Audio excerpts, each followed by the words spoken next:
de la peine. Parce que je ris comme un bossu. Mais ne pensez pas à cette bosse. Vous en parlez beaucoup trop. Si j'en parle beaucoup, Madame Rostand, c'est parce que je la remarque souvent.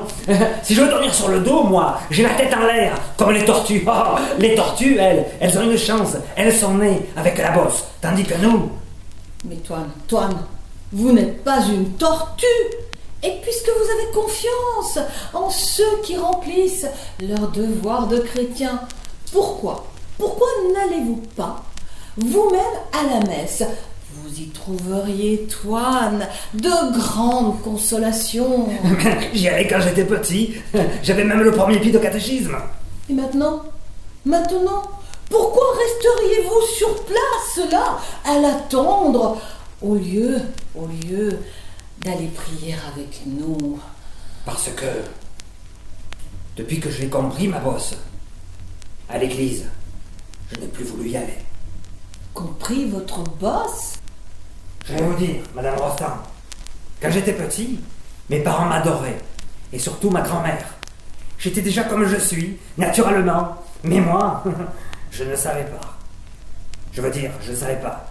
Je ne savais pas la différence qu'il y avait avec les autres. La bosse. La bosse, c'est traître, et ça vous vient par derrière. On ne la voit pas. Chez les paysans, il n'y a pas d'armoire à glace. On ne se voit que dans les yeux de sa mère. Et naturellement, on s'y voit beau. Et puis un jour, un voisin très gentil m'a dit « Oh, joli petit bossu !» Alors j'ai demandé à ma grand-mère « Mais c'est quoi un bossu ?»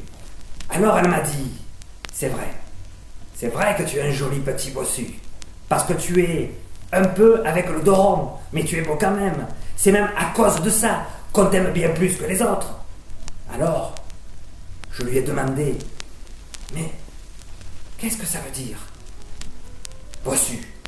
Alors, elle m'a chanté une vieille chanson. Je me rappelle plus l'air, mais les paroles c'était comme ça. Un rêve m'a dit une chose étrange, un secret de Dieu qu'on n'a jamais su. Les petits bossus, ce sont des petits anges qui cachent leurs ailes sous leur par-dessus. Voilà le secret des petits bossus. C'est joli, mais c'est pas vrai. Je croyais que les ailes me poussaient. Jusqu'à 10 ans, j'y ai cru. Et souvent, ma grand-mère, elle me chantait la chanson. Elle était d'ailleurs beaucoup plus longue que ça. Seulement, les grand-mères, Madame Rostand, c'est comme le mimosa. C'est doux, c'est frais, mais c'est fragile. Un matin, elle n'était plus là. Une bosse et une grand-mère, ça va très bien. On peut chanter. Mais un petit bossu qui a perdu sa grand-mère, c'est un bossu, tout court.